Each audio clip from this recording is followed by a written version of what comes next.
What does it look like to for panelists? I only see, I don't know who else is in the room with Franklin. Okay, Vilda is.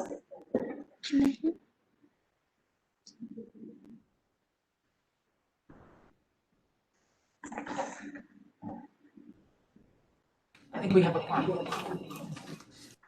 Can we please start the recording? Yes. Yes.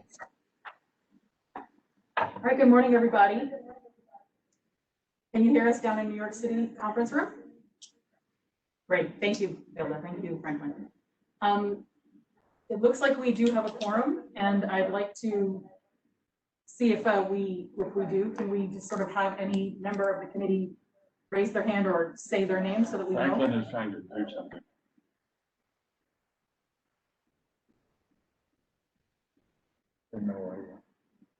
Can you hear us, Franklin? Oh, can we hear you? No. So you are definitely unmuted from our end, so it must be something down there.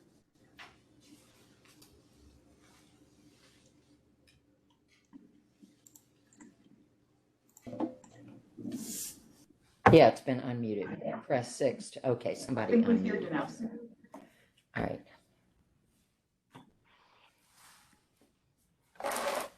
So now I see it says muted, but is that not right? Can you 231? hear us? Yes. Yes, faintly. Okay. Well, it looks like from the video that we have William Brusso, Joel Lombardi, David Schultz, Franklin Stone, and Hilda Mayuga. In Albany, we have Stephen Waters, Peter Grimm, and we have I think I see Stacy. oh, is Stacy on as well? Stacy on the left. That's not Hilda. Could you go Sorry. through, could we go through that list again? Could we go through the roll call again and list everybody a little more slowly? Because we couldn't catch that up here. It's probably the math, but it's very hard to Can you understand not you. see the screens, Franklin? Do not see who's joining us by video? First of all, it's very hard to understand you with the mask, so everyone needs to speak slowly and loudly. We could not understand most of what you just said. Let me just Okay, clarify. I think I what see you, happened. Franklin. Yeah, sorry. I What see William happens, Brusso. Shoshana? See. What happens is that we don't have the little squares as it used to be in the system. So right now, for whatever reason, it's just built really large in our screen, and everybody else, everybody else is really small. I think it's just the way the new system works. So that's why it's hard. Anybody that's in a room with more than one person, we don't know who that is.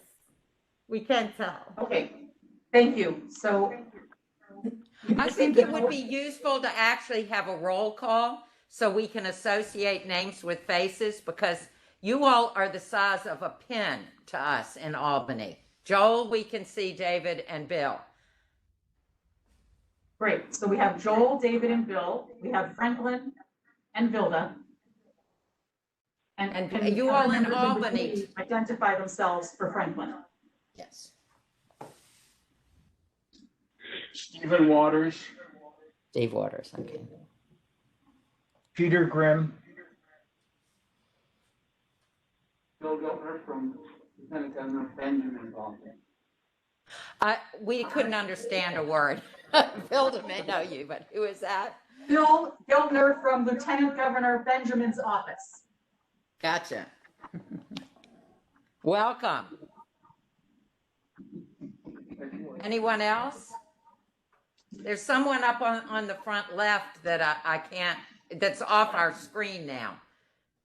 We'll have those introductions in just a moment, Franklin. Those are members of my staff. Okay.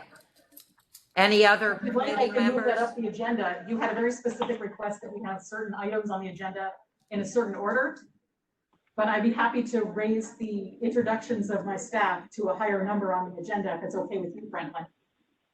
That is fine with me. In fact, I think the agenda order is a little odd. So I'm sorry to the extent I contributed to that. But let's start with the new staff introductions. Okay, thanks. We will be happy to reorder the agenda in a way that makes more sense. These were directed by you. This is Kristin Smith. When? She's raising her hand. Kristin has been hired as a senior attorney, and she joined us this month from the Legal Aid Society of Northeastern New York, where she has been a staff attorney on the Children's Law Project since 2015. Kristin is a graduate of the Roger Williams University School of Law. Kristin has made public service the focus of her career, and she has long been advocating for citizens in need of government services. This is Jake Forkin. Jake was awarded an Excelsior Service Fellowship and joined us this month from the Buffalo Law School, class of 2021. The Excelsior Service Fellowship Program is an initiative to bring highly talented recent graduates of law and professional schools into government service. Excelsior Fellows bring diverse backgrounds and new perspectives to a host of policy and operational positions in New York State government. Excelsior Fellows start each year in early September and have a 2-year fellowship. They work alongside senior members of the administration and play a policy influencing role in New York State with the opportunity to focus on the most pressing issues of the day. I am happy to say that my application for Excelsior Fellow for our area of interest was approved and Jake was assigned to us. We're thrilled that these two great attorneys have an interest in public service, and that interest brought them to us. So please welcome Kristin and Jake. Welcome. Welcome. Shoshana, because I wasn't able to make out the last name for either Kristin or Jake, could you send around to us what you just read out loud so that we can have a chance to read it? Again, it's just very difficult to understand. Thanks. Yes.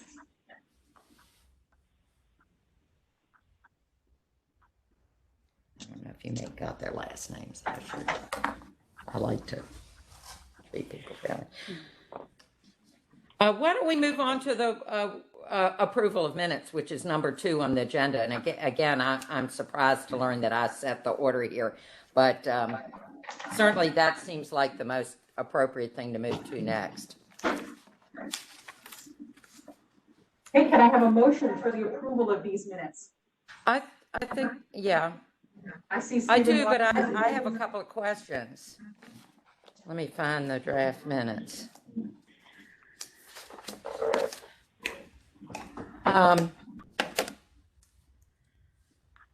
My question is under other or new business. Can you all understand me? I'm sorry, because I know how hard it is going the other way. It says that you, Shoshana, gave us an update on, 1, the rebranding of the website. I remember that. 2, the status of filling member vacancies. I'm sure we had a discussion about the status of member vacancies because we've been talking about it for years now at every meeting.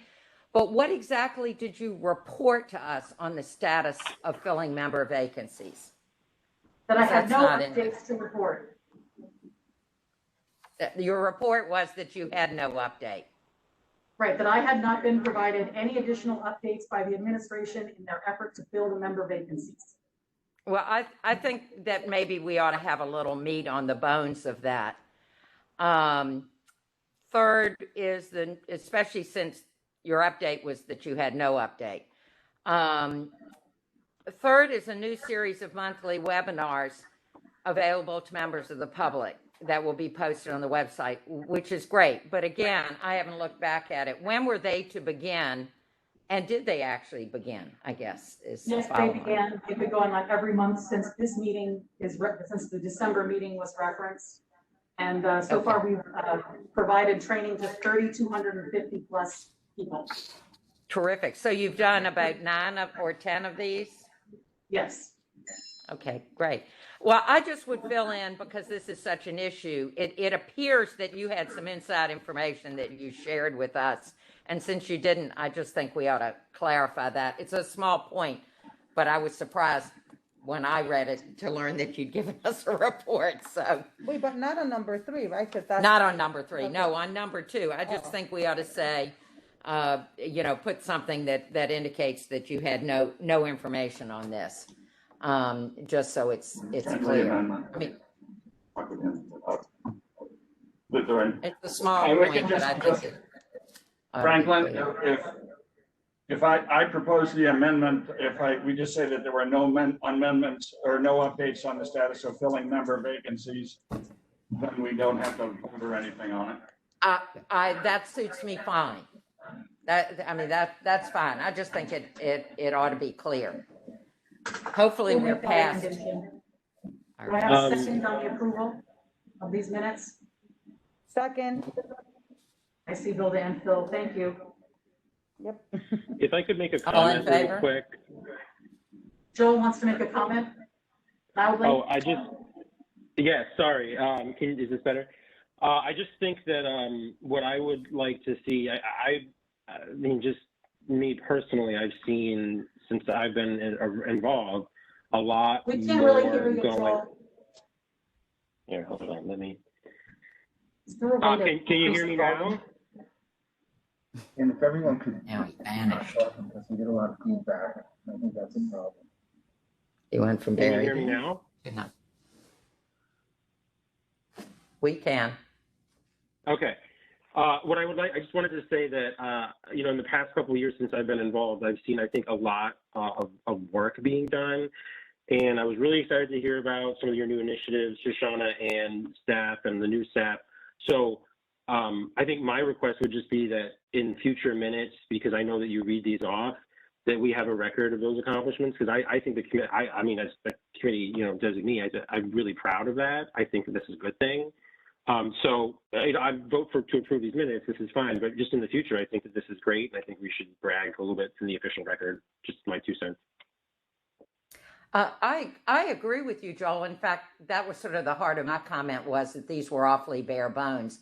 And I'm not one of those people. I've done a lot of minutes over my now long life. And I'm not one of those people that would report, and Joel said this, and Franklin said this, and Bill just said this. But it seems to me we could have a little more meat on the bones of what the topics that we discussed, and any consensus, if any, that was reached. So I agree with you, Joel. Is it possible for you to mute yours? Because I'm getting the background coming from you. Who is that? Charisse is one of our executive assistants. She's Oh, helping. with the mask at the front. I can't recognize. Isn't that Grim? Oh, is it? It's hard to tell with the mask.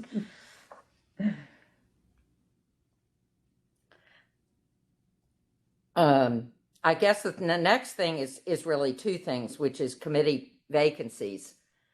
I mean, does anyone have any? We can't hear you. No, I think when You Charisse. gotta when you're unmute muted the over room, there, but mute mute the your whole own room. host, yep. I'm muted.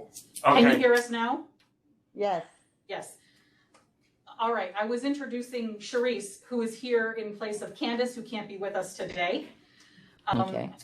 Kristin O'Neill is providing training in out of the office today for the entire day. It was the only day that we had a quorum available happened to be the one day that Kristin was not going to be in the office and providing training. So that is why you don't see Kristin O'Neill today. Gotcha.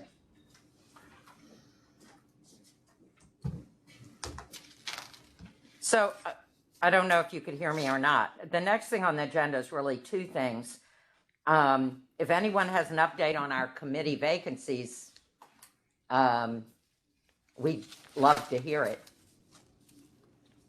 I have been provided no information on the status of the search for filling committee vacancies. Well, the only thing I have gathered, and it's mostly from reading reports, is that our new governor is certainly interested in transparency and open government. So I am cautiously optimistic that we will get our many-year vacancies filled, and that since I am currently the only public member who isn't in holdover status, that all the other public members will either be reappointed or replaced as is their desire. That's about all I know.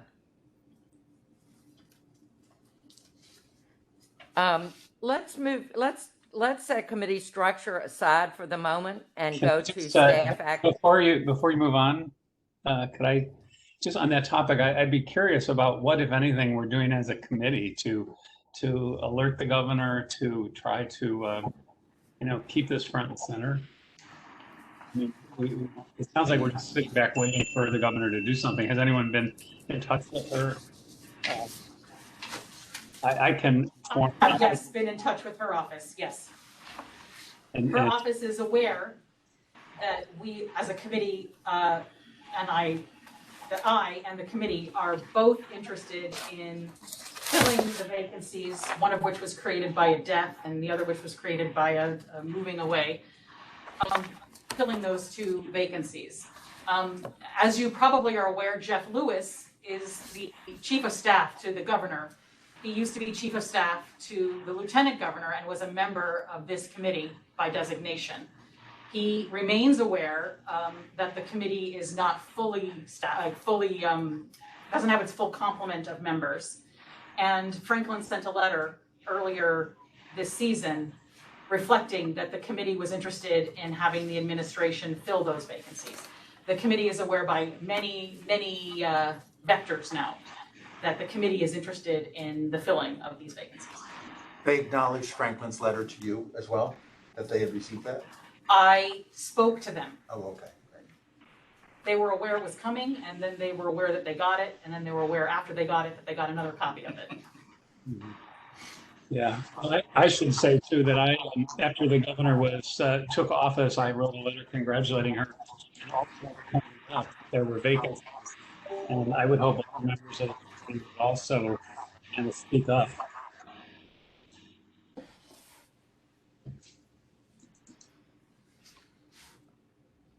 So they know. Anyone who's in a position to say anything to anyone who might have any influence, please do so. I think that's our consensus, right? Why don't we move on to staff activities? All right. I provided much of this information to you before in the months leading up to this because we were supposed to have a meeting earlier that got postponed. But I have now statistics for our activities for dates between November 20th and August 2021, which represents the reporting period since the filing of our annual report in December of 2020. The number of telephone calls we've taken on the issues within our jurisdictional remit are 1,203. The amount of correspondence constituting informal legal opinion and advisory opinions that don't necessarily require the publication of a formal lengthy written opinion, but do contain legal advice and guidance is 1,745. The number of appeals that we've been sent by agencies that is required by law for them to send to us along with their determinations on appeal is 4,337. The number of trainings provided is 29. The number of persons trained is 3,245. And the number of formal advisory opinions that we've issued is 38. In this period, we've also managed to recruit and hire 2 new attorneys that I've introduced earlier today.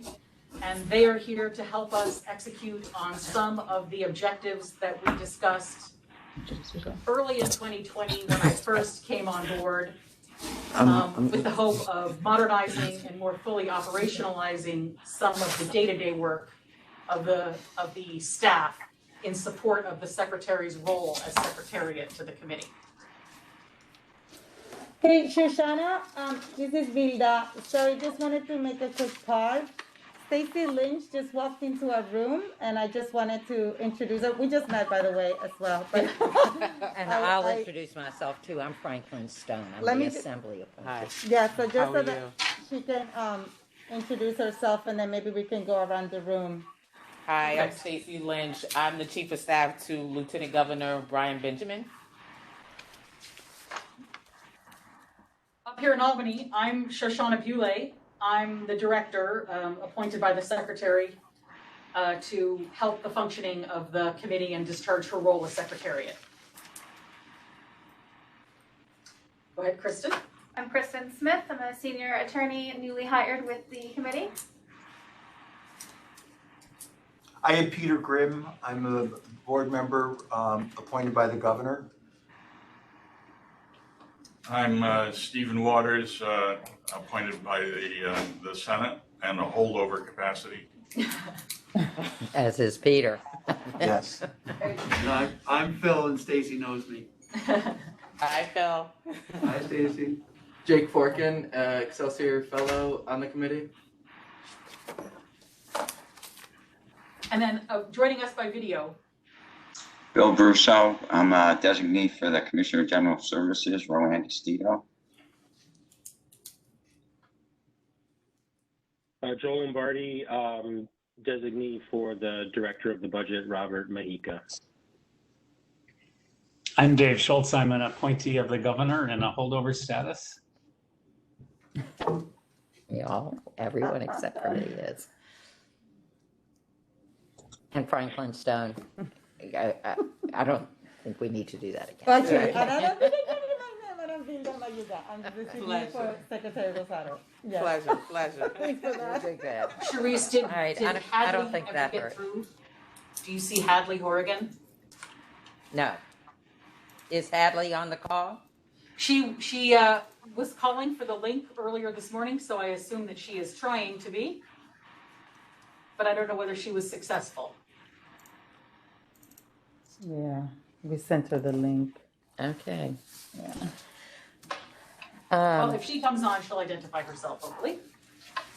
So I just have a question about the training, because that is such an integral part of our service, and I love the number of people that you've reached.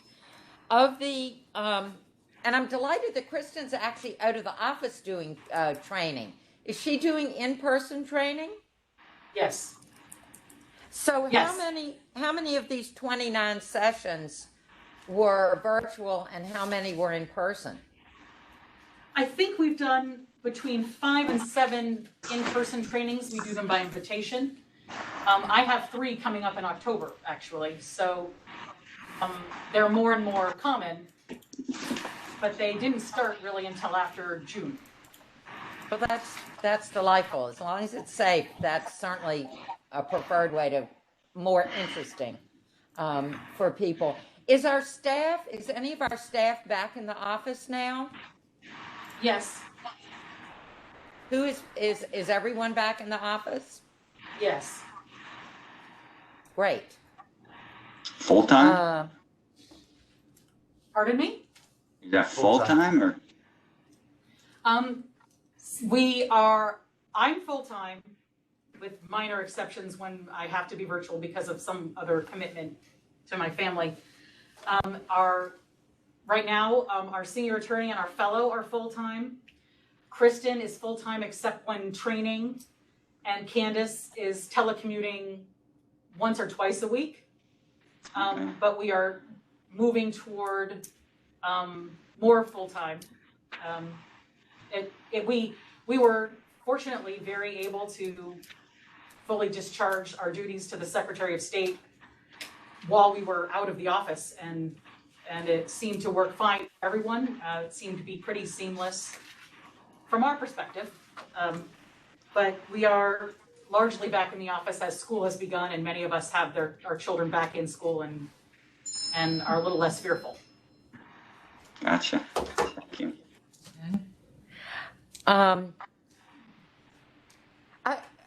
I haven't looked back at our old annual meetings. Certainly training 3,000 people seems like a really good number to me. As I recall, Kristin used to be doing in-person trainings a couple a week.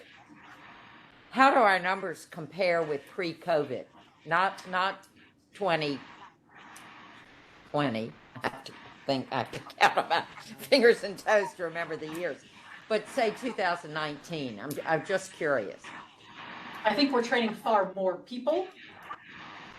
And since Kristin is training at least once a month, lots of people, but I think that the numbers will probably reflect that Kristin wasn't doing training a couple per week. She was certainly doing it a couple per month. And we can ask her, but I think that we have trained probably 3 or 4 times as many people over the last 10-month or period as periods that compare before the pandemic began. Which is terrific. But the in-person really is, having attended some of those, is really compelling to the extent that we can safely do that. Yeah, and we'll do that to the extent that we're invited to do so. I have to say that the feedback from our training attendees is that they very much like the virtual trainings. And some of them come back and do, both trainings and want to do more.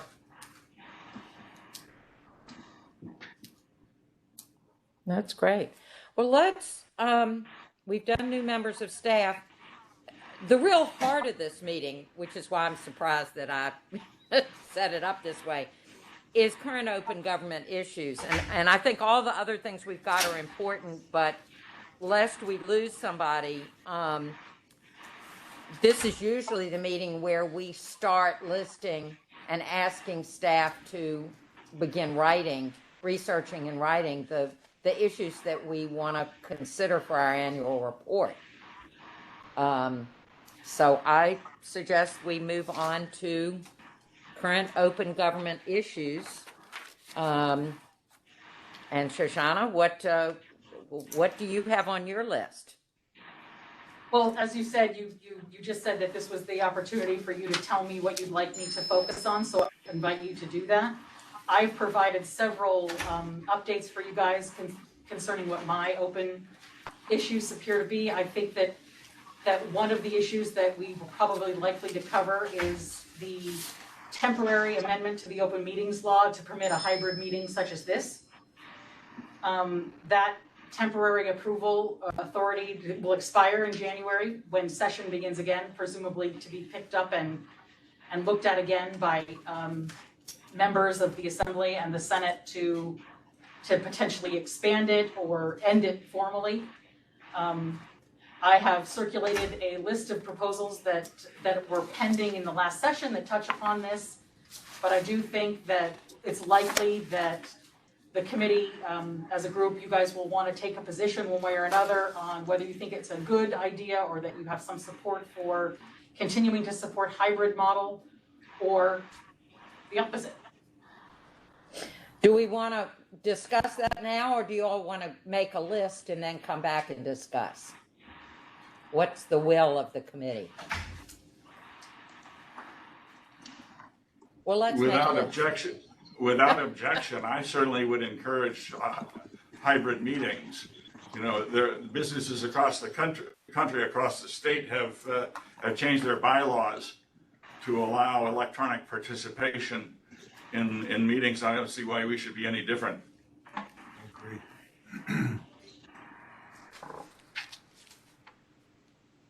Any other thoughts?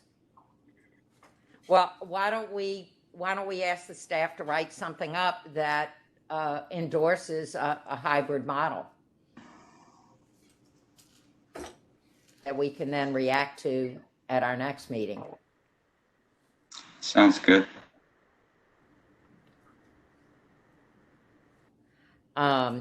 I guess, are there any other open meetings law issues I just, besides? sorry to go back, but I guess I just would have some question about what we mean by hybrid. I certainly think we should get the benefits of technology to the extent we can, but I also fear that we don't, I'm concerned to not lose the benefit of in-person meetings. I think there's a different dynamic when people are in person. It's different for reporters to be able to cover a meeting when they're there and can ask questions and get. See, I guess I'm still on the fence about what we mean by hybrid and whether there should be limits on when it can be used or obligations for an agency in certain circumstances to meet in person. Public access is allowed in other means. I have a number of questions about how that works in practice, because I do think there's a lot that gets lost on Zoom. Certainly, there's been a lot of articles written that are easy to find, taking certain aspects of hybrid meetings and calling them out as being less than ideal. So whatever we look into as staff and supporting the Secretary of State, we will absolutely come up with, try to incorporate those thoughts so that they can all be available to consider by the members. But yes, there have been opinions on both sides of various aspects of hybrid meetings. It seems to me, David, that what you're saying is that you would like to have public meetings, but with the adjunct of allowing electronic participation also. Well, that would be one option, and I guess I'm just questioning whether there are criteria that would make sense that, commissions of certain, government bodies of certain sizes, or that there are various functions that should be done in person. Like I said, I'd say it's unformed thought at the moment, but instead of endorsing hybrid, there might be some guardrails we can put on this. Certain types of meetings should be in person, certain commissions of certain sizes, or something. But I do agree with the notion that there should be public meetings with the option for in-person meetings, the option for public participation by Zoom, because there's no reason not to essentially, put up on the internet, on YouTube channel or something, these meetings whenever possible, so people can watch it. Well, just to use this meeting as an example, I came across the bridge here, just in case there were other people that were going to be here. And I noticed that none of our non-board members that I believe are participating in this meeting actually came in person. How can we, if they were here, we'd know who they are, at least we'd know how many people were here. Is there any way for us to be able to see on squares, or I don't know. I know that disclosing the identity of attendees is a questionable thing, but it would be nice to know who else is around, at least those people who don't mind identifying themselves. Looks as if Hadley's here. Hadley is here, yes. Well, see, there you go. Yes, it's Philly. You're a big H, Hadley. Okay, thank you, and I apologize for my technical trouble logging in here. Thanks for everyone's help. Okay. But I think we have, I'll give an example. I think we have somebody from reInvent Albany. Maybe we have Paul Wolf here. I don't know, but and obviously public comment is one of the things we want to talk about. But is there any way to have any sense of who else is here besides the people we can see either in person or by the giant H? So the giant H is a panelist. That's Hadley. But there are 22 people who have called in who are visiting us. Okay, I don't think believe that's that we have any interesting information in our locations. Yeah, I can actually see the attendees. Some of them are listed as anonymous, but some put their name down. I don't know if you guys have the capacity there to do it. That's because he zoomed. If you are on WebEx, you can see those things because you have that functionality. But in the room down there at William Street is, unless you have someone sitting in the room with a computer, you won't be able to see that. Well, I know this is a more fraught issue than but it of whether people are anonymous and what we need to know. But it seems to me that might be something we give some thought to as well as we're considering what our recommendations are, or to at least note any legal constraints on knowing who else is in the meeting. All right, we always have a lot of FOIL issues. Certainly, I guess it's arguably FOIL, but the follow-on to 50A, the repeal of 50A. we've issued, correct me if I'm wrong, Shoshana, but we've issued legal opinions that have tracked what we believe to be the state of the law.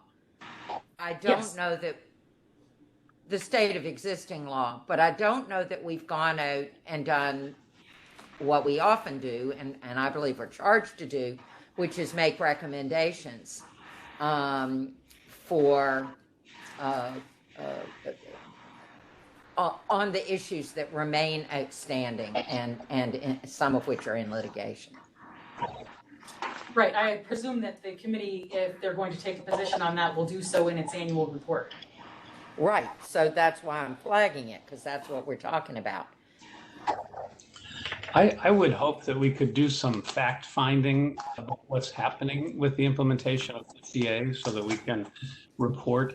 I have not been following it closely. I'm aware that there is a lot of litigation, a lot of unhappy about how it's been implemented.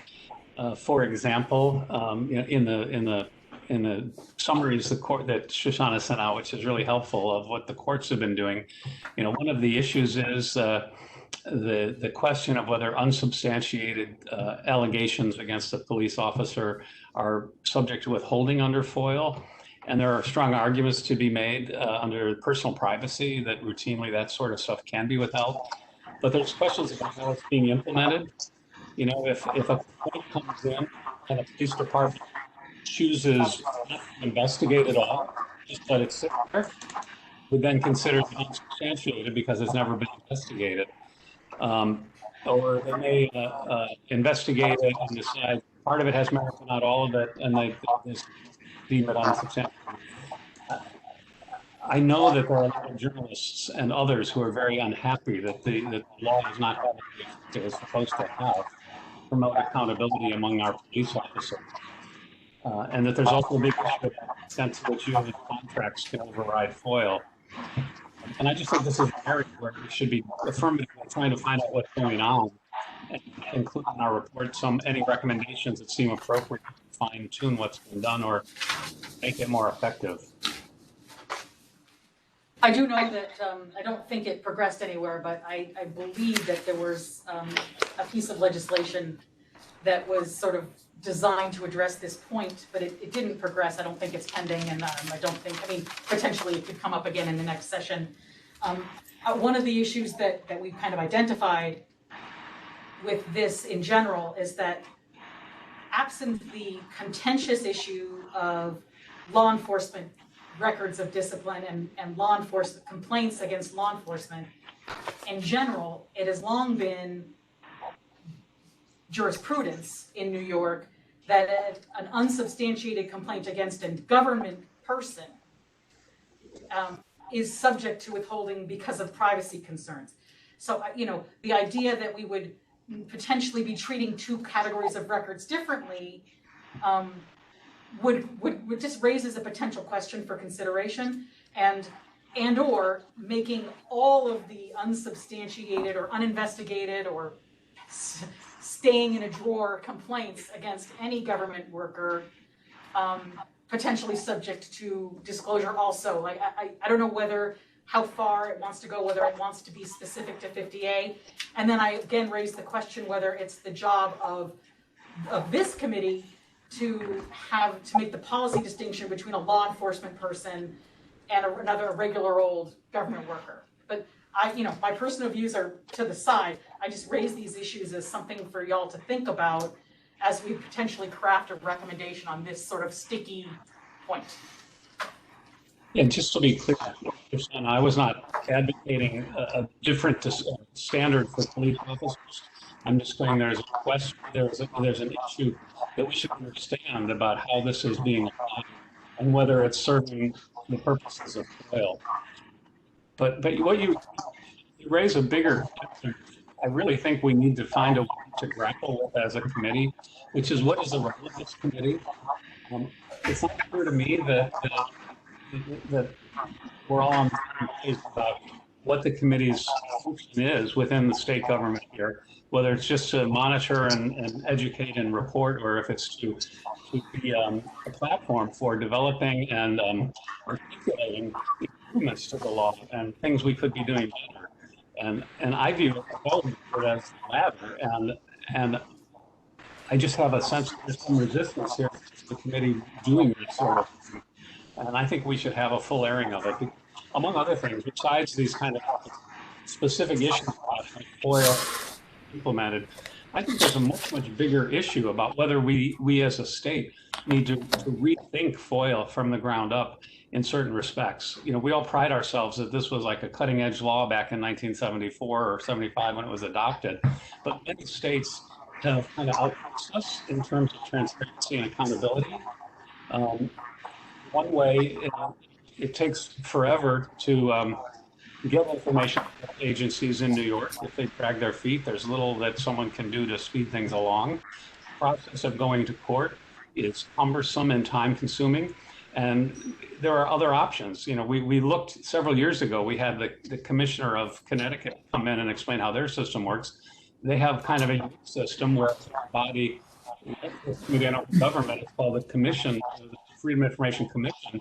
It is actually a quasi-judicial that anyone who is about a FOIA application by a major state can appeal to the commission, which then holds a hearing and issues a ruling, and you do that before you go to court.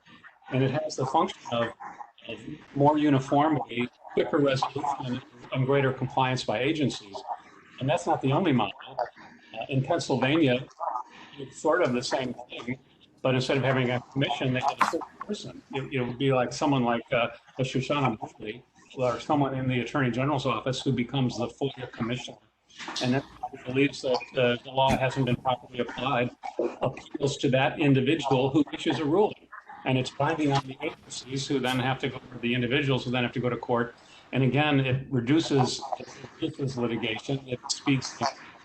Or there's still another model which they have in Ohio now, where they have a single judge who's the FOIA judge. So when you go to court, instead of having to educate people all different ways, you have a judge who knows what has to happen, who makes the decision, and you can put the judge. Again, it's a way of streamlining things.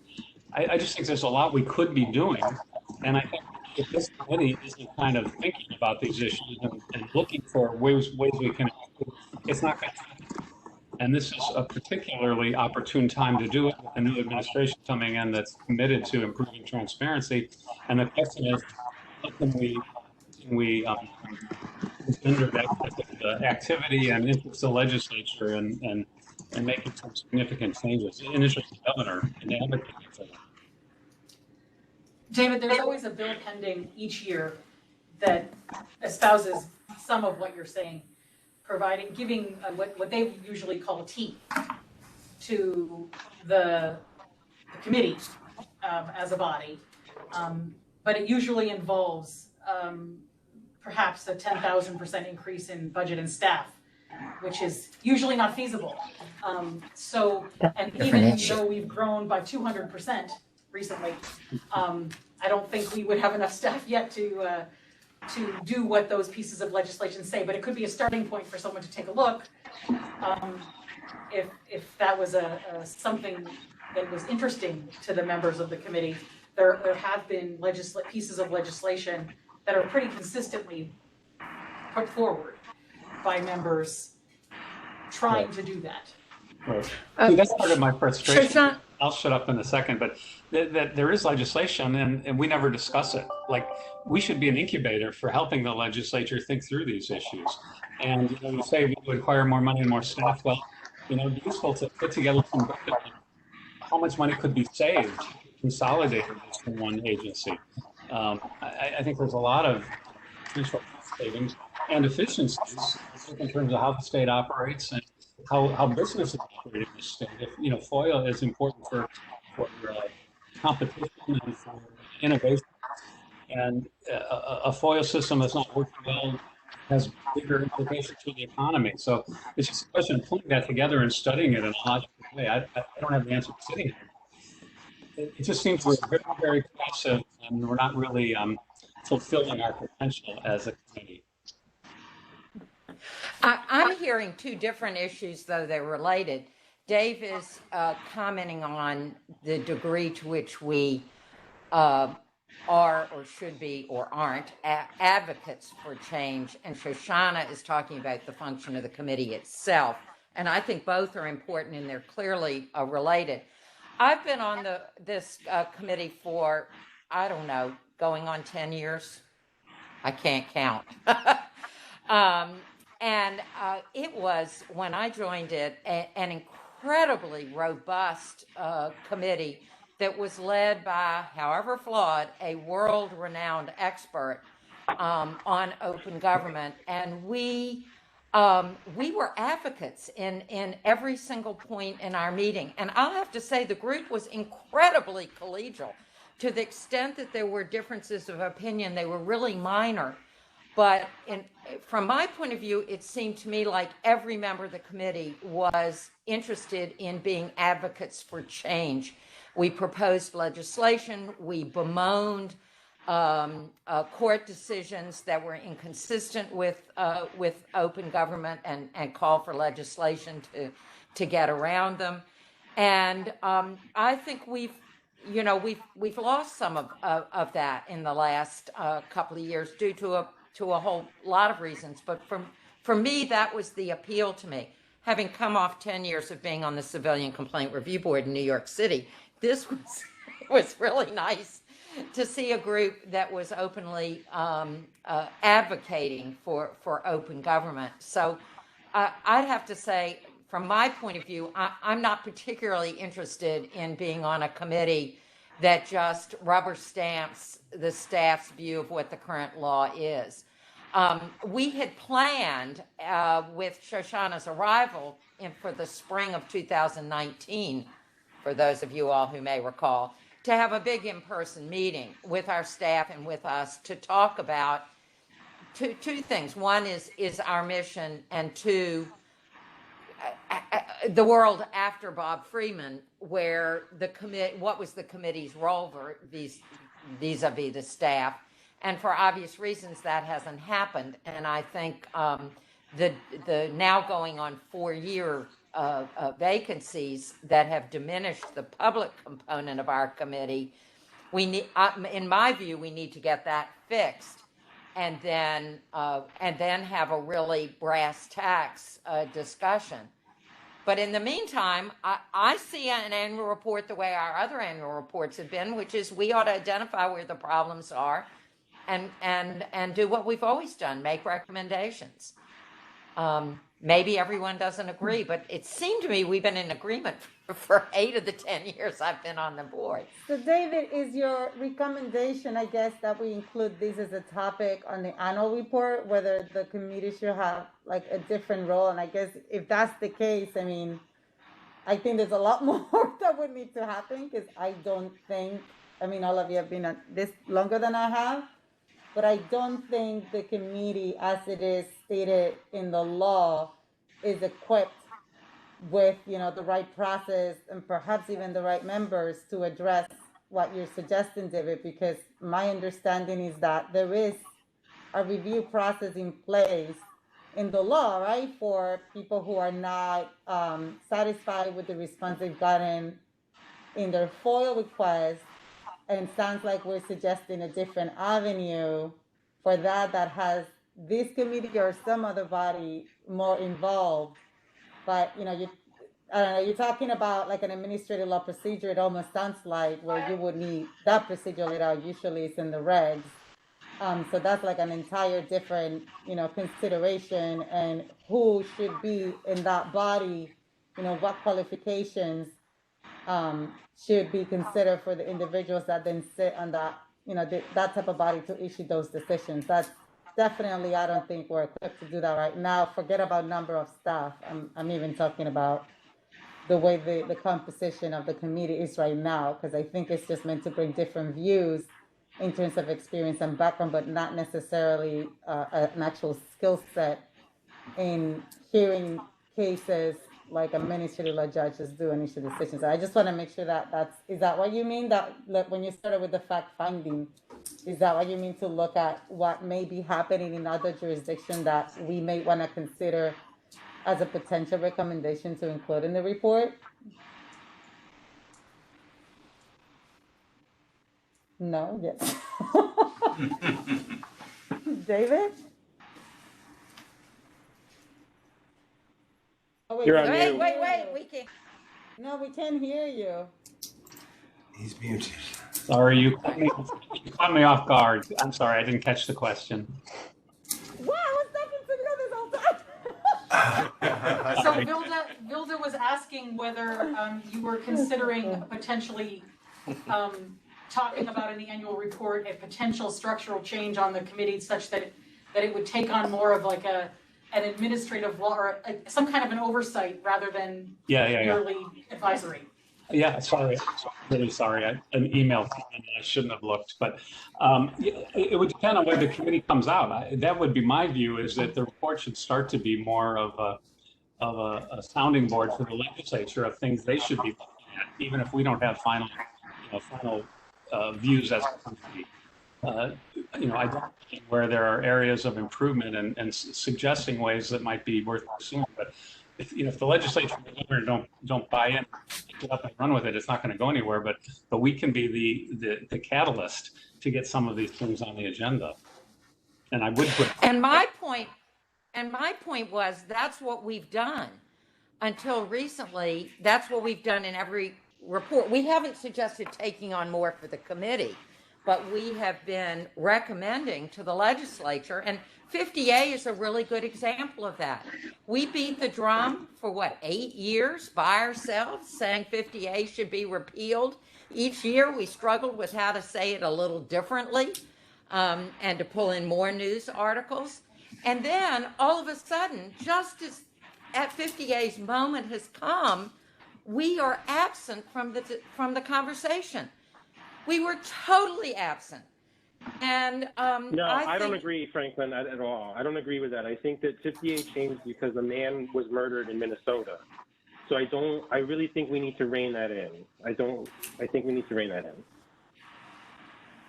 I also don't think we were excluded from the conversation. I mean, like you said, we were, we had raised in the reports, and I think people, who care about the topic read the report. So just because we weren't at a table doesn't mean they didn't consider what we had. It just was amazing to me that there were meetings and discussions, and no one from the Committee on Open Government staff or members when we had been the leaders of it. I'm not suggesting that we were the cause. I don't think we were the cause. But we were pretty much alone calling for I'm only using 50A as an example of something that we recommended to the legislature year after year after year. It didn't require more staff. It didn't require more jurisdiction on our part. It's an example of something, and there are many examples if you look at our old reports where we were making recommendations. And I just don't think it requires. I'm just saying, let's go back to what we were doing for the previous 8 years, pre-COVID. So just Franklin, to clarify the record here, because Franklin just made a statement that nobody from the staff was in the conversations with the members. And I do remember writing several emails where I did detail the conversations that I was having with members and their counsel who were actually drafting at the time, and we discussed the recommendations that the committee had made in its reports and how and to what extent they could be incorporated in either an amendment or a repeal of that law. It ended up being a repeal for, as Joel said, to address a very public murder of a person in Minnesota. So we were involved at the level that the prime actors in the conversation felt comfortable involving us, which was the right people in the room at the table were aware of what this committee had done and was recommending. And that's what I think we should be doing. That's what we should be doing going forward. It's what we've always done. Franklin, the catalyst for change could come from anywhere, but the preparation that allowed the change to occur took 8 years of our hard work, and I'm very proud of the years of hard work that were done here. And we didn't in our report, we specifically didn't boast for credit, but we know that we made a difference by providing the foundation, the technical foundation, the legal foundation, and the evidence to make it happen. And so long as we continue to do that, I think we're doing the right job. I completely agree. I don't think I just, just curious, I just went back to the website. I mean, I do see that we include legislative recommendations on every report. So I don't think that's changed.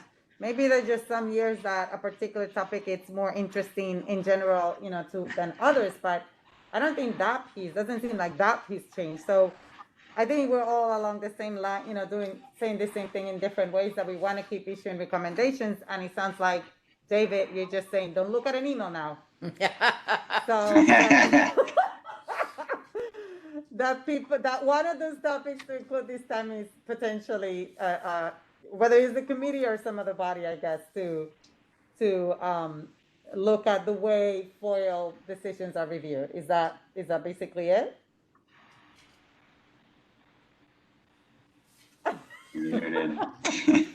I would, Franklin, I guess I would differ from your kind of where you are in the sense that I think that any change in our leadership was going to require a period of transition. I mean, Bob had been in that role for too long, frankly.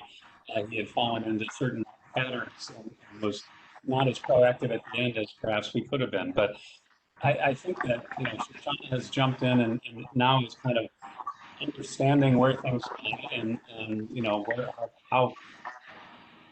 how all the different levels of the committee, where we go. We had some time to do that. And I guess my only point is that now that we have a staff that's kind of engaged, we as a committee should step back and say, okay, what do we want to do? What are the things where we want to encourage Shauna to be more proactive and then support those types of reforms. And I do think that this overall structural reform is something we should try to get on the agenda. It's going to take a while. But there are specific things that should be in the report, and I don't mean to what the conversation, but things like 50 days reform and open meeting law reform. There's some very specific focus on this year in the short term as well.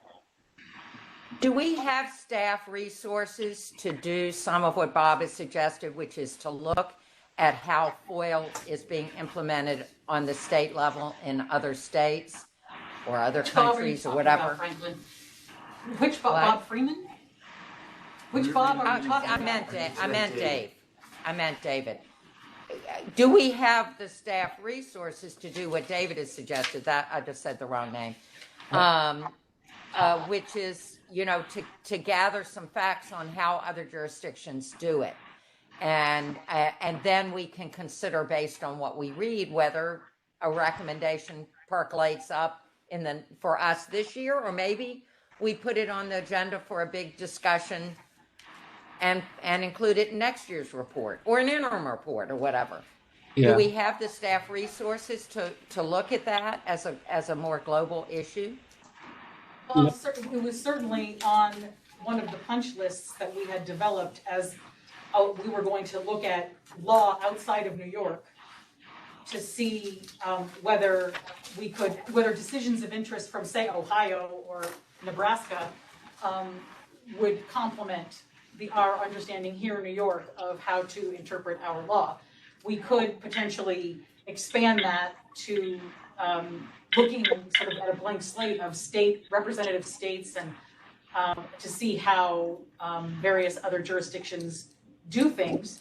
I can't promise a focus on that will allow you to have as fulsome amount of material as you might desire to make a recommendation in the next 2 months, but we'll certainly start that process and report back as we are working on it. Isn't that what you're suggesting, Dave? Sean, I would say, the good news is that there are people that are doing this. We don't have to have the staff to start from the ground up. There's actually a center at the University of Arizona, a journalism school run by a guy named David Collier, who's an annual report. He's actually putting together a study of who was filling in about what happens, for example, in Ohio, Pennsylvania. And I would encourage you to reach out to him because there's no reason we should have to start from zero when a lot of this has been pulled together. And he has a lot of knowledge and information about how things are done in different states and what works and what doesn't. And I think maybe we should even invite him to talk to one of the committees sometime. But only if, if you first talk with him and figure out what he could usefully say. Sure. I mean, I obviously, the first step in any process of research would be to find out if somebody else has done it before. So this is useful, and we will certainly try to incorporate that into the work plans that we're developing to tackle some of the things that were on the punch list that we discussed in 2020. It wasn't 2019, Franklin, it was 2020. I came here in January 2020, 2 months before the world completely changed. And this is the first time I've been in a room and actually met Stephen and Peter. So I have had, interestingly, one of the things that has happened in the last 2 years that didn't happen before was that we met more than twice. So last year in 2020, we met five or six times, and no year in the prior 10 had we met more than 2. So, having looked at those minutes and looked at those meetings, so we actually did meet more and had more discussions on the record than in any year on record. Right. In the past My year. just point was that historically we have been advocates for change, and so I'm alarmed if we are interested in becoming something different. That was my point. I wasn't attributing. I don't it to think we anybody. are. No. I was going to say, I agree. I'm wary of certain words and phrases, and being an advocate for change suggests that change is good for change's sake. I'm an advocate for wise policy that comes from experience, and you don't have to be first, but you certainly have to pay attention to whether you want to be second. None of us are going to disagree with you on that. All right, there are a couple of other FOIL issues, lest we spend our day here. Make the state legislature subject to FOIL requests. We've written on this before. I mean, is there any reason why we wouldn't repeat our recommendation from years past or enhance it as we can, find a new way to write it? So I'm just making the list. Limit how long trade secrets can be exempt from FOIL. We've considered this issue in the past. I don't remember what our last writing was on it. I think maybe the law had changed. In any event, that's something else to put on the list. I'm looking at some recommendations from Reinvent Albany, but phrasing them myself. Allow the public to view union contracting agreements before they're approved. And there are a lot of reasons on that, but that's something we've considered in years past, expanding as well. I'm ticking them off as opposed to making a recommendation one way or the other, but a lot of these we've already taken positions on. Collecting data, and again, I think data has been collected by other agencies and groups, but I think it would inform our thinking about FOIL. How many requests come from members of the public as opposed to members of the press? I believe a lot of this has already been collected, but to the extent that there isn't detailed collection by state agencies of where statistics about FOIL requests, I think in some ways our recommendations are being made in a vacuum, in an unnecessary vacuum. So I put that on the list of recommendations too, and I think technology permits that in a way that it did not, sadly, 10 years ago when I began thinking about this. So those are just a couple of things I would put on the list for FOIL. And then, of course, just the whole logistics of FOIL. You know, it's a broken system in many ways. And we've written on that before as well. So there may be something we could jump off on that.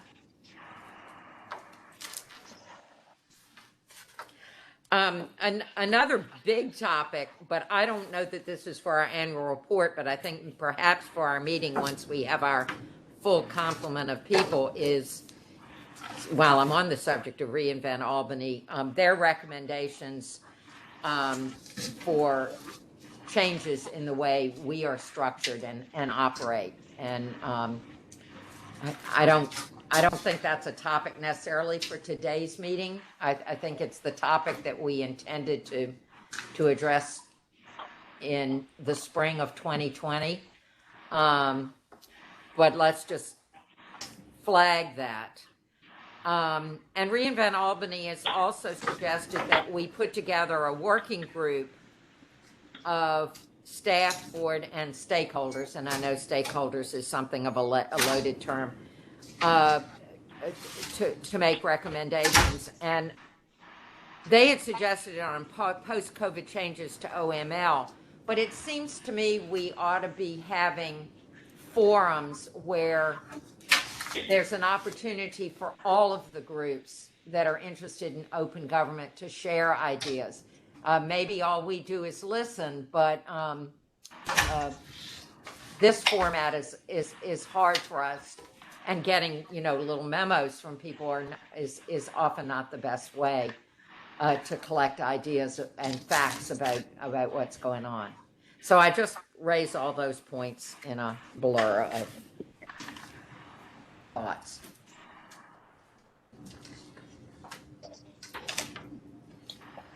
Franklin, you had mentioned earlier in your list that before we started the list, I think we had initially spoken about the potential changes to open meetings law having to do with hybridization.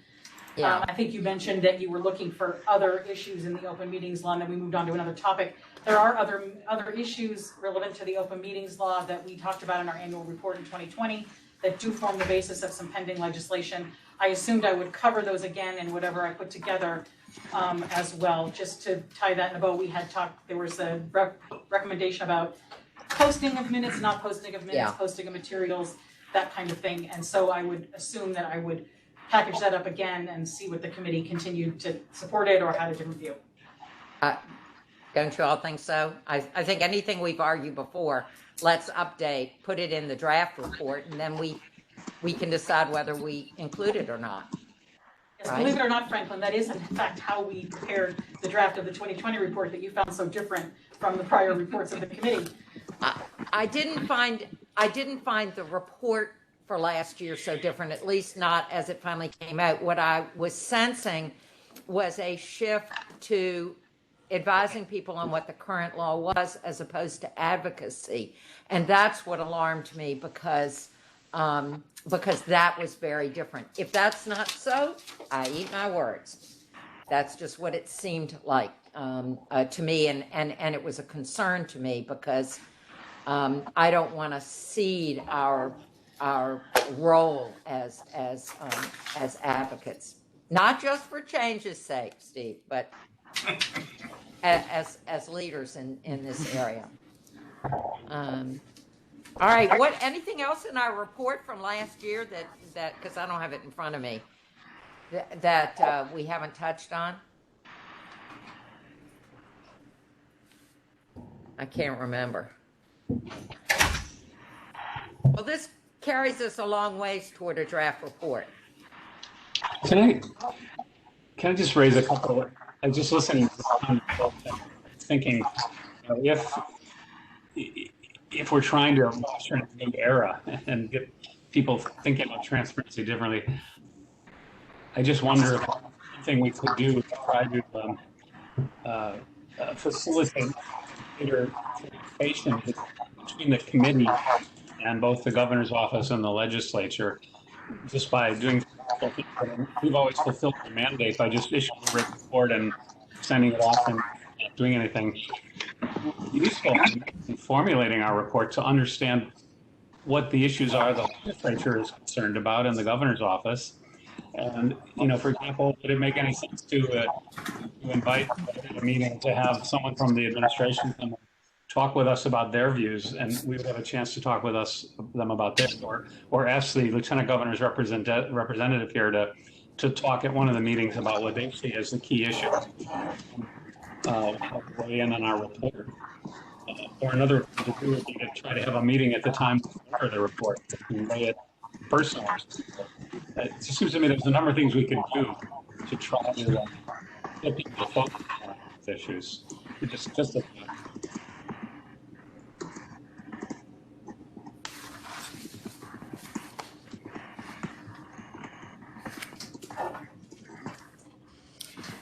Okay, lots of food for thought. Are we ready to move on to rebranded website? We can come back. The website is so much better. My compliments to the board. I have a couple of comments and some comments that have come from other people as well. It was frustrating to me that our news of our first meeting in 9 months was buried, and you had to click through 2 or 3 times to find that we were having a meeting. Is there no way to have 2 banners on our homepage, one about the meeting and one about upcoming training? I mean, that was amazing to me that we had to have an either or in terms of our. Can you all just address that technicality? I certainly can't address the technicality. What I can tell you is that if you look on the webpage for the last week, it's the banner.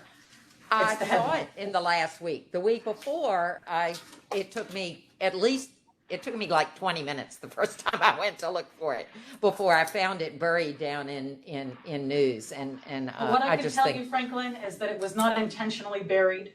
There's no intention to bury the news of our first meeting in 9 months under anything. I didn't mean We to had a suggest training it was coming up, and we intentional. had a reference to Chapter 417 of the laws of 2021 that were taking up the main space up there. But we did have it scheduled to be posted as a banner in what we thought was adequate time before our meeting. In addition, it was a press release, and we also sent to our a bunch of mailing list friends the news of how to and when to join us. I was not suggesting it was intentional. You told me it was because of the way the website was set up, and I'm just asking if there isn't a way to improve the number of things we can put on our homepage. If it's not true, then okay, we'll wait till the week before the meeting to have it be visible. That was my question. I didn't suggest it was intentional. I did suggest we are the Committee on Open Government, and I want to make sure that whether it's intentional or not, that people who might be interested in the fact that we are meeting don't have to dig for it. What is the if we only have one, right? Like if it's I know technology we want to think that it's one thing we want, but we don't get more that. than one thing on our We property. don't get, because I know, because just as a state agency myself, right? I mean, we had a lot of discussions like what pops up where and why, and right. I mean, they look at where does the public go to look at things. I think a lot of that goes into, the back end of figuring out websites.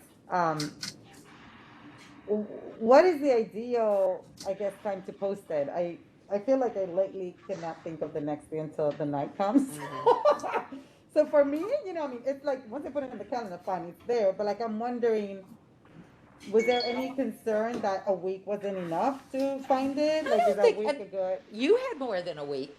Well, yeah, but I'm not a committee member. I get it. I mean, but there are other people interested. I thought more than a week. I mean, there are other solutions. One is instead of putting it under news, have a heading that says, I don't know, upcoming meetings or meeting information, and have under that, both the news about our upcoming meeting and minutes from old meetings or whatever. We don't have a category called that, and as a result, it is hard to find information on our meetings. So that I'm not a techie, but it seems to me there are other ways of highlighting our meeting information for people who might be interested in what we've discussed and what we have on our agenda coming up. I just thought there's room for improvement. I'll talk to ITS about it, okay? In a previous life, I was a techie, and I've been working with websites for 25 years, including and still working with the inventors of blogging and RSS and other things like that.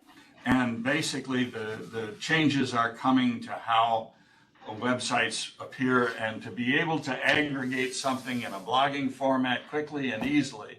In other words, the goal is to make a decision and to get it on the website as fast and as easily as possible. This is very shortly where we're all headed in the news business, and I'm sure it's where we want to go to save us time and to make it easy for the readers. So you're on the money about it. We'll make it happen, I'm sure.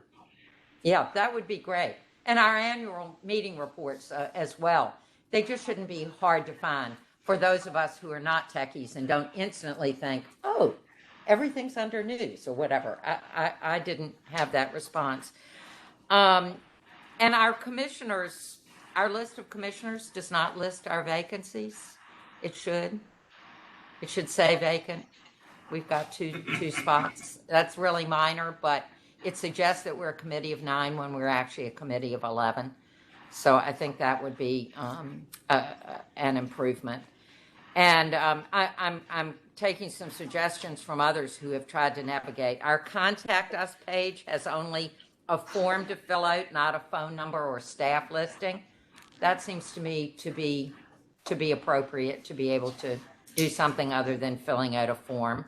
There may be a technical reason not to do that. Again, that's not my area of expertise, but as someone who tries to navigate, it's nice to have kind of keywords that you can do. Substantively, I'm told that we are missing a lot of links to past advisory opinions. Are we making? I know. Franklin, we have, it's been an intentional choice since they decided to put those opinions online to not hyperlink older or potentially deprecated opinions, but to indicate that they're available if someone wants to request and read them. So that was an intentional choice taken by your friend Bob, and we have continued to, whenever we post new opinions, the hyperlinks are there. But if you like us to have a more fulsome database of opinions to search, including all of the old opinions, that's why we have new staff have come on board. They're going to help us figure out which opinions continue to have value to this day and which do not. And if they do not, we're going to decide whether we want to make them available with some reflection of the fact that things have changed or moved on. And so we're going to try to take that effort. But this is not the first time that we've discussed this, and so to suggest somehow the rebrand of the website, which is a template that we are using because it was developed for every state agency, is somehow, because we have made some affirmative choice to be less transparent or to bury things, it's insulting, frankly. So I did not mean it as insulting at all. I made a statement of fact. The easiest possible way. I did not mean to cast blame. I stated as a fact that not all of our old advisory opinions are on. You have stated a reason why. That seems valid to me. Don't look for blame where blame is not being cast. Are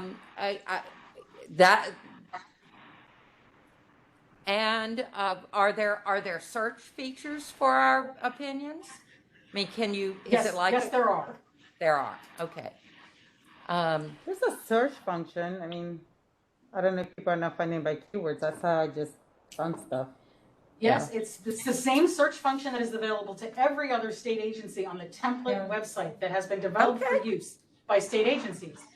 Please do not suggest that we cannot raise issues without your taking. So I've taken several meetings with ITS and with vendors to help us improve that. Thank you for providing us with that information, Shoshana. I provided that was news to us. Franklin. No, it isn't. I did provide that information to you in 2020. Okay. Well, there is continued unhappiness with some of that, and all I'm doing is stating it. Thank you. You're not responsible for it. Oh, thank you. Yeah, I if you're not responsible for it, you're not responsible for it. Clarifying that. Legislative session, legislative activities.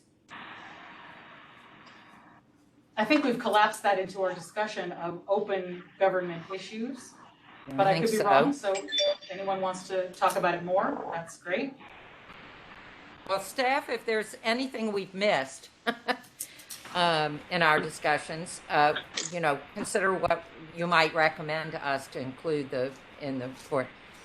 Okay, discussion of process for public comment at committee meetings. This was a bone of contention last year in 2020.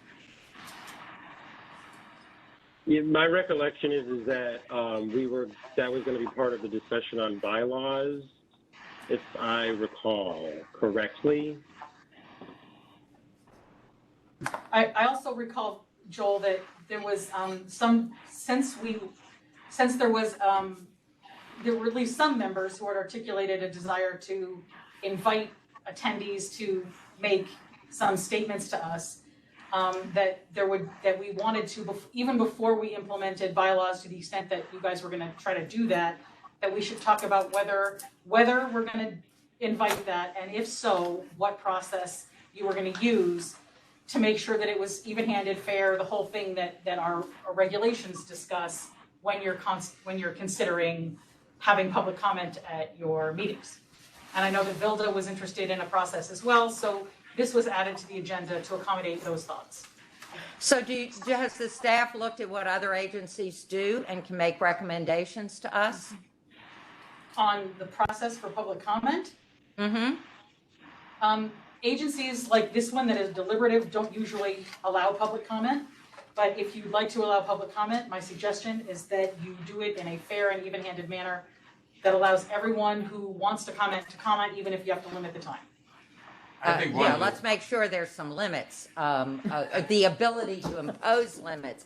But why don't you find another agency that has public comments? I've served on many of them,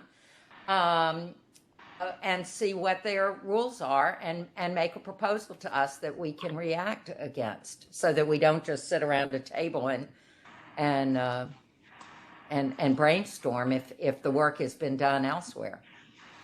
One of the things that's bothersome to me in today's technology is the preponderance of video and things that are really time bandits.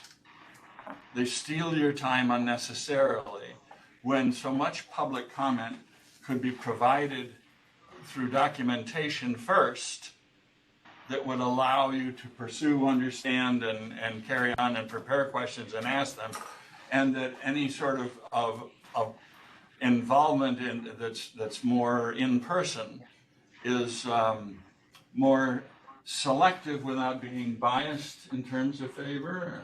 That in other words, the issues that come to the surface are the issues that the committee is prepared to discuss and has thoroughly looked at. And anyone can submit a public comment, but it doesn't necessarily have to be in person. So you're talking about I think we discussed that. pre-comment, that can be circulated as these things we're going to think about and discuss. That's absolutely the recommended way for a body such as ourselves to operate. However, Franklin was extremely urgent with the committee last year to allow anyone who participated to comment right then, even if it was not relevant to the business of the committee, which we had many that were not relevant to the business of the committee. There were complaints about constituent issues when we had a legislator here. But I would say my personal view, to the extent that you value it or not, is that is absolutely the best way to go about it. Invite public comment, invite people to send it in. They can send it from their living room, they can send it from their office, they can send it from wherever they are. And the committee will, to a certain extent, curate what it is interested in responding to and or discussing, or what it provokes as far as thought processes, and then they can be discussed in that way. If you wish to have all public comments that you receive made available on the website, as well as those you decide to deal with during your meeting, that also can happen. I think my urgency a year ago was that we had people who had attended our meetings expecting to talk, and to then impose a requirement was something that troubled me. I've served on many boards where Why did we've they had expect open to comment. talk? What? Why would they expect to talk? Why would they expect that? Because historically, we have been open for public comment. That's actually not true, Franklin. I looked it up. I looked it up, Franklin, and that's not true. I've sat in this That room where invited people have guests. stood Those up were and they invited made guests, comments. Franklin. Those were invited guests. Invited guests Not who came all. in to provide comments.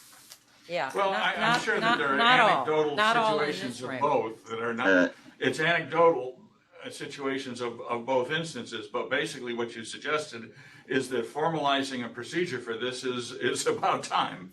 Yeah, I agree. I think. I agree with while we're at it, we ought to Stephen's see whether meeting, there's or anybody. his suggestion.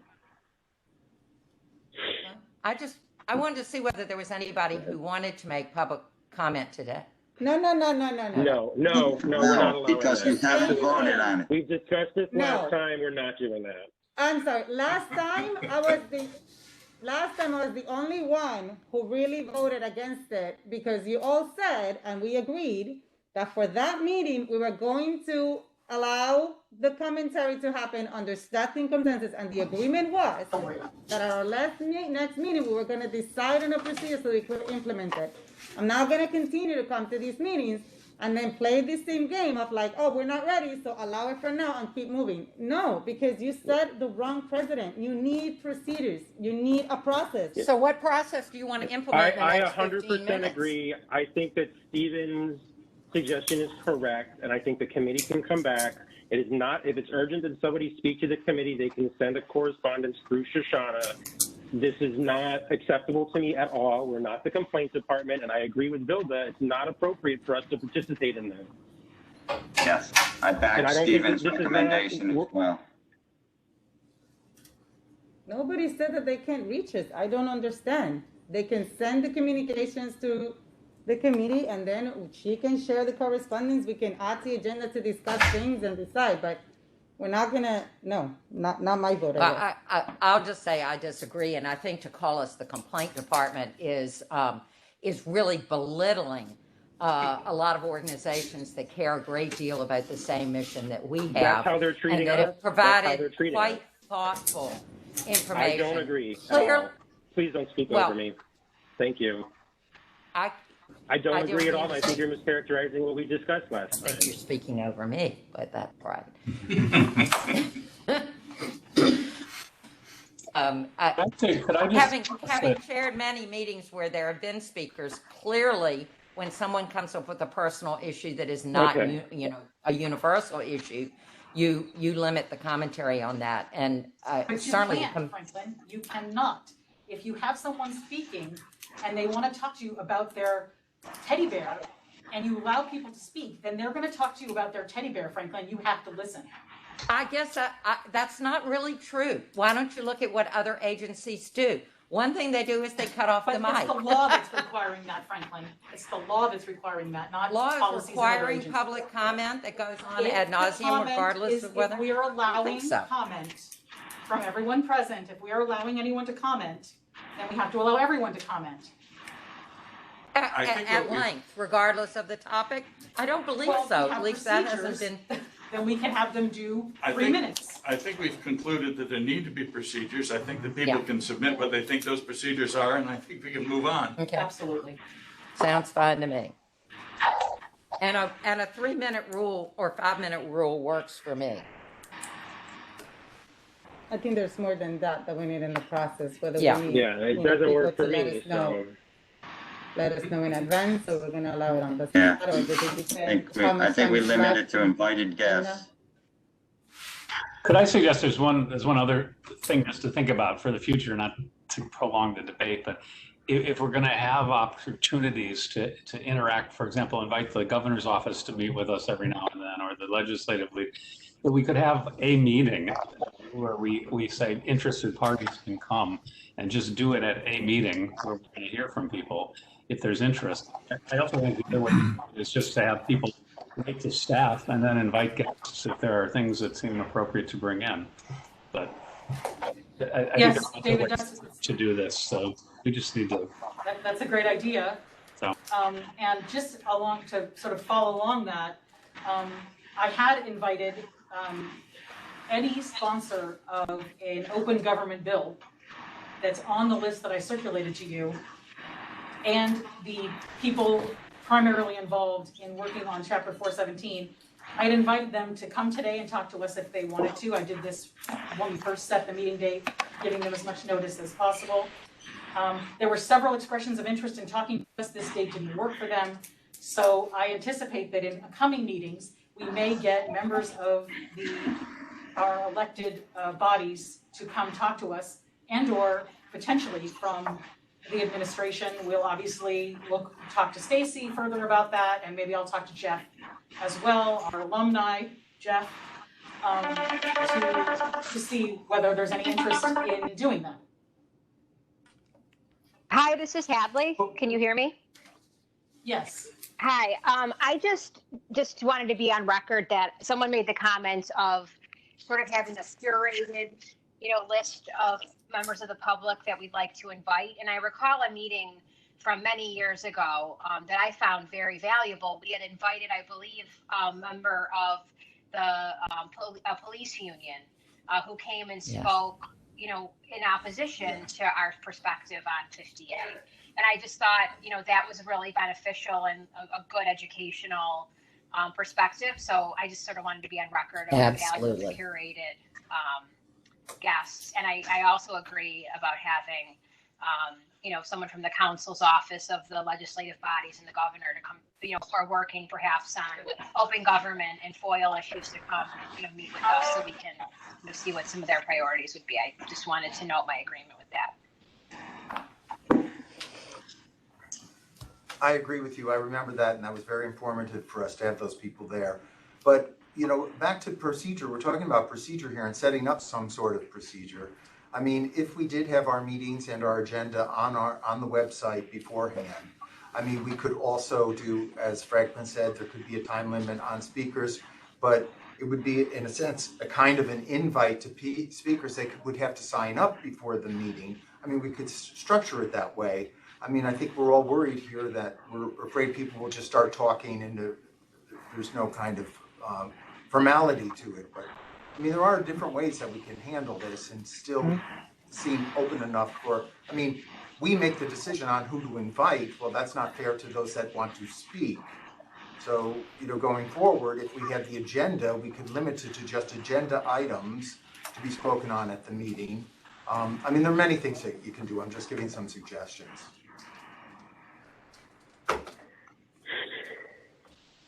So the staff is going to put together a proposal for us and maybe do some comparisons with some other city and state agencies that allow public comment so we can see what common practices are.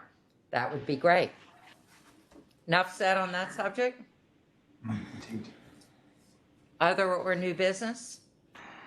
I'd like to bring up the letter that you sent to the governor. I was out of town, if you all got my out of office, when apparently there were some discussions about that.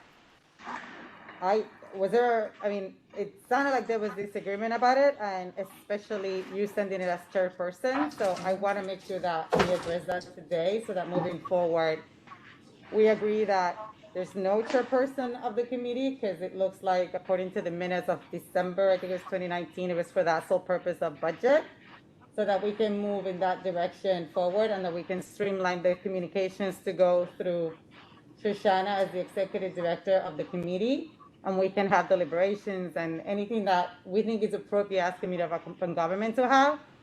Because I was not happy with that letter, especially when it referenced the Department of State not being responsive, which I think is completely inaccurate. So it absolutely was not unfortunately, right, I was Bill, out of and I town, removed so that it was all when I reference. came back and saw it. Well, When I I wrote it received in it my own from Frank, I capacity. removed that I did reference. not look for the approval of the But you board. used the committee of open government I did letterhead. not, on the letterhead of You it, can't do but it was that. from me. And you Okay. sent it No, on you behalf of the cannot. committee, You Franklin. don't speak for the I committee. did not send it on behalf of the committee. Well, You look very carefully at it. Did. I did not As send it chair on of behalf the committee? And really, this is what's controversial? Yes. Is that we want to have our vacancies filled after 4 years? So that we don't have a Franklin, committee that's that a- is not- lopsided? That's a I did false not flag. reference the vacancies. That's I false. referenced you representing yourself as speaking on behalf of the committee when that is not an accurate statement. I did not believe I did That that. happened to be the topic of the letter. We need to discuss it and agree that it cannot happen again. Any of us, not a single member should be using this letter. I thought that the draft was submitted to all of us for suggestions and recommendations and edits. I thought that the draft was sent to each of us. Am I mistaken? But it was not sent for approval, Steve. No, I it intended was to sent send it. The problem is, though, Franklin, the problem is that you're not chair based on the documentation that we have before us. Can I just? That's all I have to go. No, you cannot. I'm speaking. Thank you, David.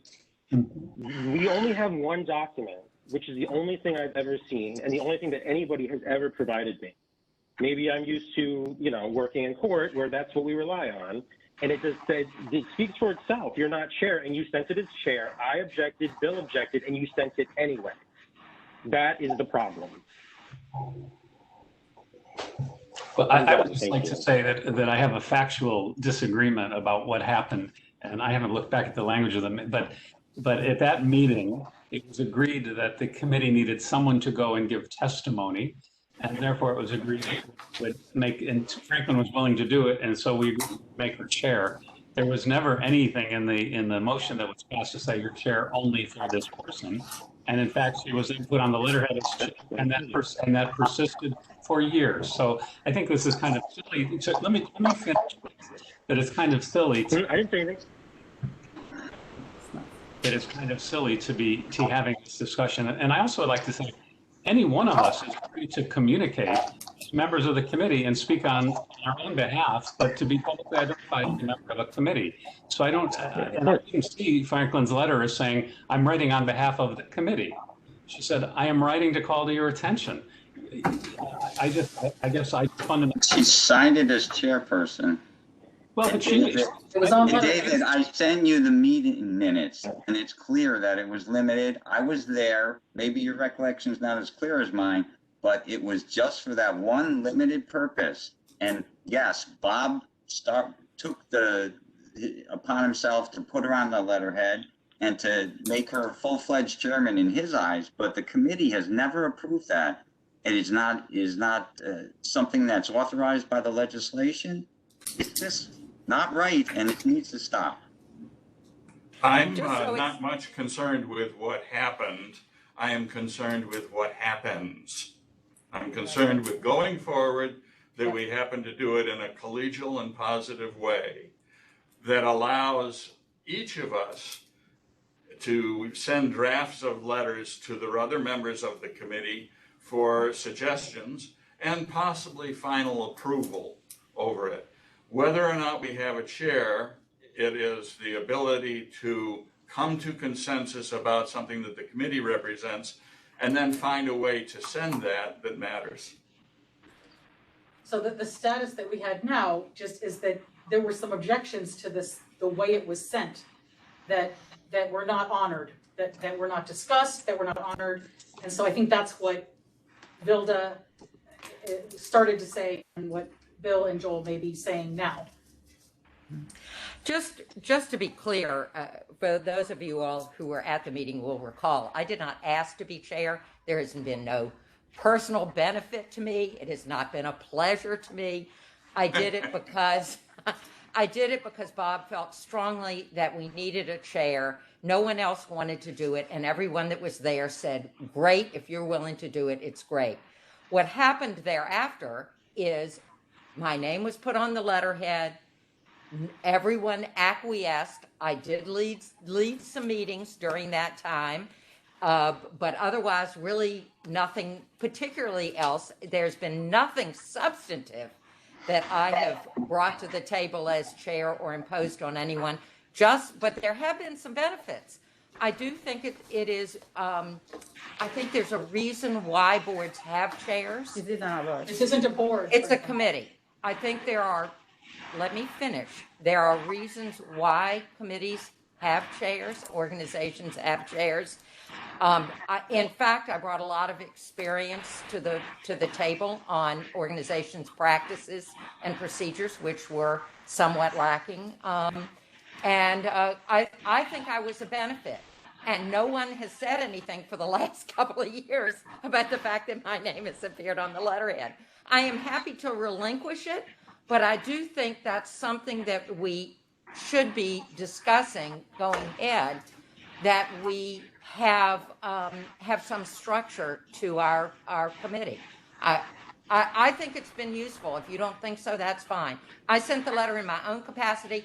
I could have eliminated the chair under my name before I signed it, but my name was up there on the letterhead that Shoshana sent me. So it seemed to me to be an appropriate thing to do. If anyone was offended, I'll tell you, the State Department, I have more emails to the State Department that have gone ignored over our vacancies. It is a They're not matter the of appointing fact authority, that they have Franklin. ignored our, what? This Department of State is patently not the appointing authority. I know they're not. We had a discussion with 3 top people at the Department of State when we were interviewing executive director candidates.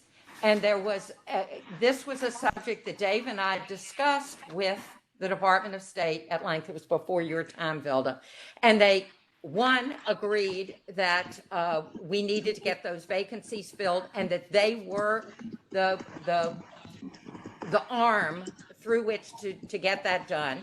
And Bob had made many requests over the last few years. And secondly, they agreed that they would supervise the staff in a way that had not been done in the past. And both of those things were commitments the Department of State made. And since that time, absolute radio silence when questions were raised about it. So as a matter of fact, it is a fact, I will swear under oath, that I have emails to the same 3 at the Department of State saying, please, you promised to take some steps on our vacancies. And 0, not even an email back saying, oh, we're the wrong people, write the governor. So on my own, I wrote the governor. Right. Yeah, If I may. sorry. This has been a very dynamic couple of years for us. And you may not think so, but it's been a great deal of fun.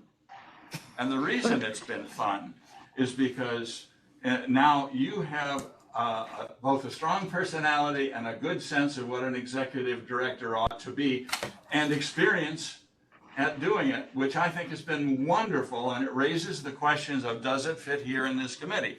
You, on the other hand, Franklin, also have a great deal of experience and strong opinions here that have also positively contributed to us post-Bob.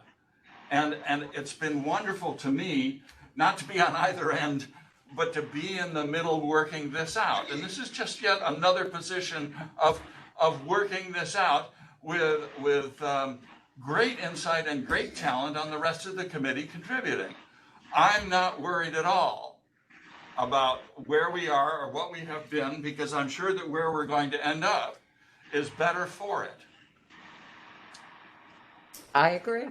So if you haven't figured out from my time in the committee, I'm a process person. I like things clear so that we can follow those procedures and minimize the amount of time we spend otherwise discussing it. So that's where I'm at. I would like clarity on whether or not there is a chair on this committee. I understand that the law doesn't mention it. I understand that at a December 2014 minutes reflects that it was strictly for purposes of addressing budget issues in the coming year, which I assume would have been 2015. I would like that addressed. If we want a chair, okay, there's a mechanism for that, but that's not contemplated in the statute. We have an executive director. I know that organizations, not-for-profits, generally have a governing board, and then they have their staff, which runs the day-to-day operations, and that includes an executive director. We're not that.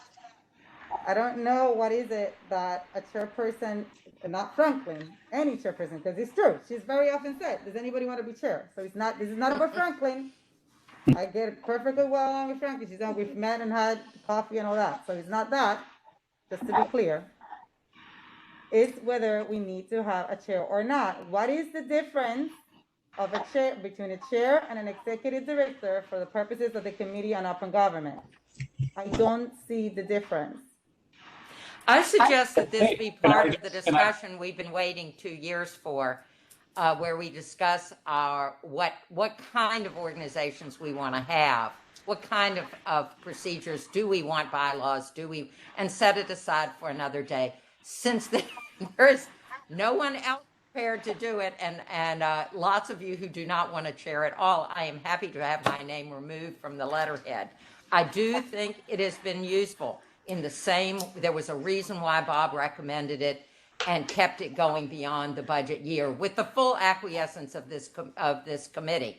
So I do think it has been positive for the committee as a whole, if not for individual board members. But I don't want this to be about me, because it shouldn't be. So let's put the discussion of our own internal organization off to the meeting we've been waiting to have for now almost 2 years.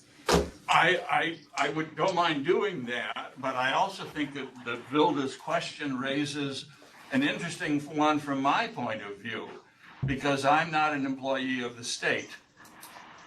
I was appointed to this committee by somebody who was elected to the state, but I'm not an employee of the state. I don't consider that I represent the person the office that appointed me. And I think that there has to be some clarity in the future as to whether the people who are representing other people represent those other people or represent the people of the state. Mm-hmm. You mean the governmental representatives? Yes. Yes. Because that has a key as to who can serve as a chairman. Because if a person happens to be a representative of some other entity, then to whom do they really represent? Well, assuming we need a chairperson, right? Because if we don't need a chairperson, then you don't have to discuss who should be sitting in that, serving on that role. See, I think that said, I use this word without reservation.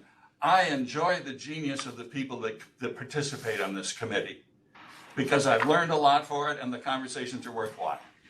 I think that the Zelda's question and Bill's response, they raise fundamental questions about what the role of the committee is. And I was, there's two different models. The one is the executive committee, the executive director runs the committee, and we're just kind of a sounding board. And then we don't need a chair. I will say that all apart from the controversy over whether Franklin was elected, this committee has long had chairs. I think I've served under 3 of them now, going back to the Cuomo. So, and chairs serve a function because they help set the agenda. They hopefully become partners with the executive director in getting things done. But it really, a chair is in the committee in a different model than to say, this is the executive director, and we're just here to provide advice.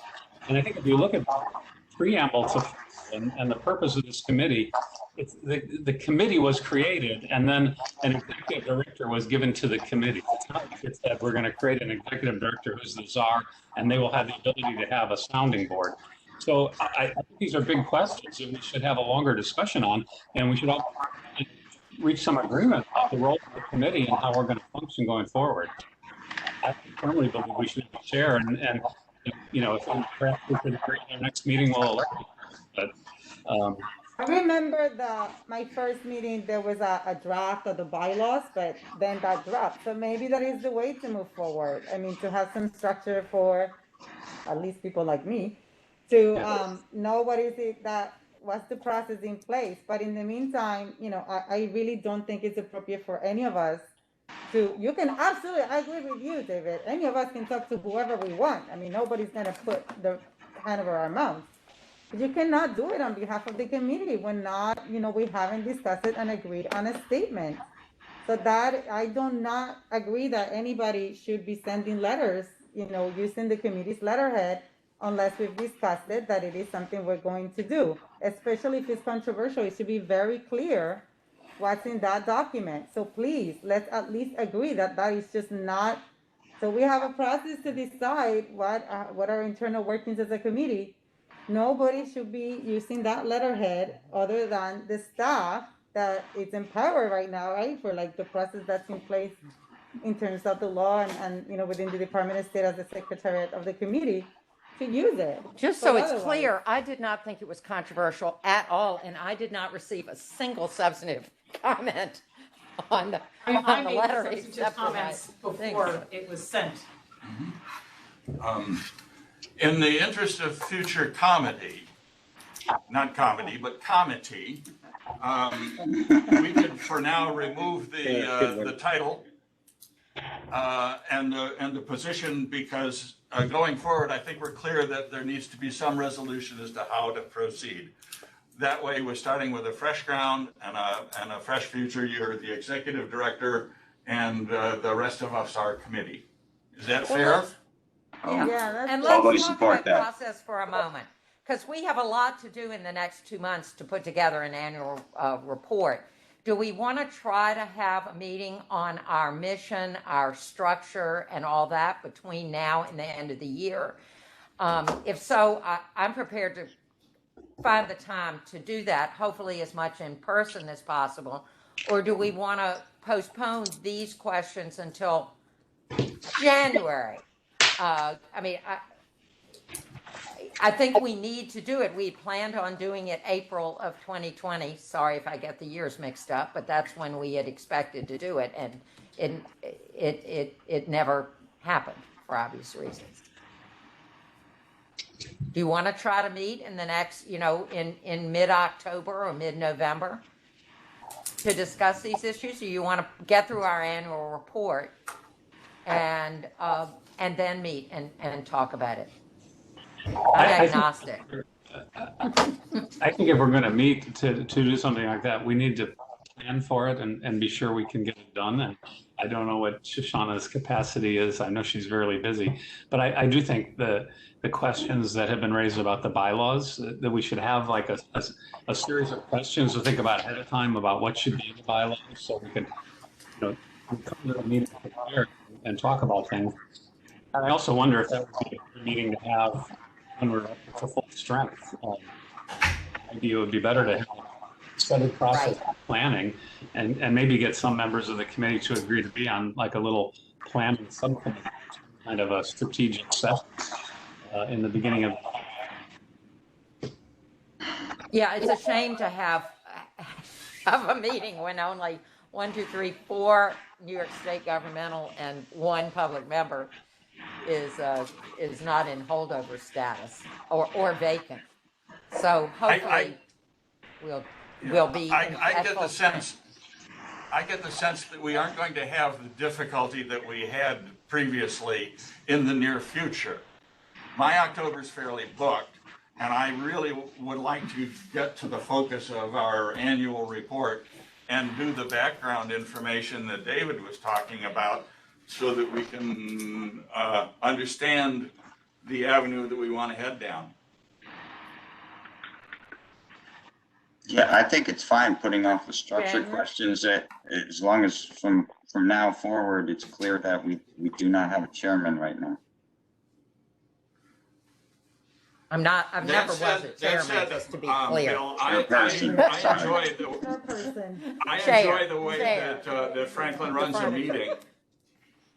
I enjoy that Franklin runs a meeting, and if she can be designated at the beginning of the meeting to run it, that's fine with me. She may not be chair, but she runs a good meeting.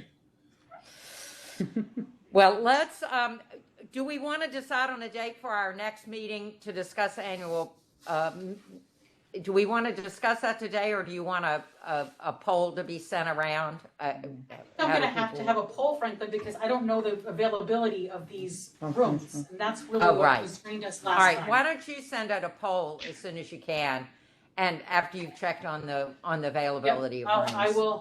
I will have the availability of the rooms taken into account, and then I will send those dates, or someone will soon send those dates and times so that we can try to select a date that works for everyone. I think we have to assume that we're going to have an late October meeting and a late November meeting, that we've got 2 more meetings under our belt.